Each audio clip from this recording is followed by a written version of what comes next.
رسول اللہ صلی اللہ علیہ وآلہ وسلم نے فرمایا کہ ایک شخص نے بنی اسرائیل میں سے کہا کہ مجھے ضرور صدقہ آج رات دینا ہے۔ چنانچہ وہ اپنا صدقہ لے کر نکلا اور نادانگی سے ایک چور کے ہاتھ میں رکھ دیا۔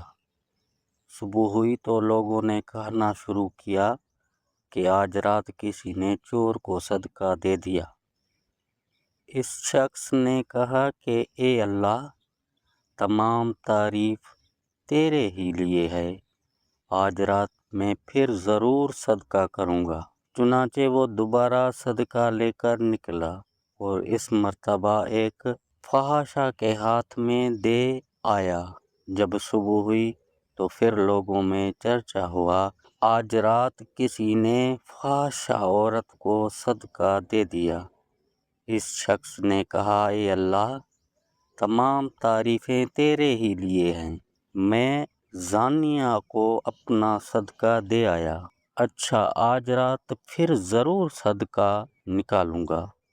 چنانچہ اپنا صدقہ لیے ہوئے وہ پھر نکلا اور اس مرتبہ ایک مالدار کے ہاتھ پر رکھ دیا۔ صبح ہوئی تو لوگوں کی زبان پر ذکر تھا کہ ایک مالدار کو کسی نے صدقہ دے دیا ہے۔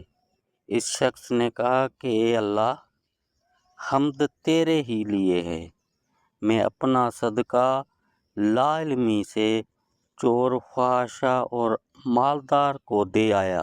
اللہ تعالیٰ کی طرف سے بتایا گیا کہ جہاں تک چور کے ہاتھ میں صدقہ چلے جانے کا سوال ہے تو اس میں اس کا امکان ہے کہ وہ چوری سے رک جائے۔ اس طرح فحاشہ کو صدقہ کا مال مل جانے پر اس کا امکان ہے کہ وہ زنا سے رک جائے، اور مالدار کے ہاتھ میں پڑ جانے کا یہ فائدہ ہے کہ اسے عبرت ہو اور پھر جو اللہ عز و جل نے اسے دیا ہے وہ خرچ کرے۔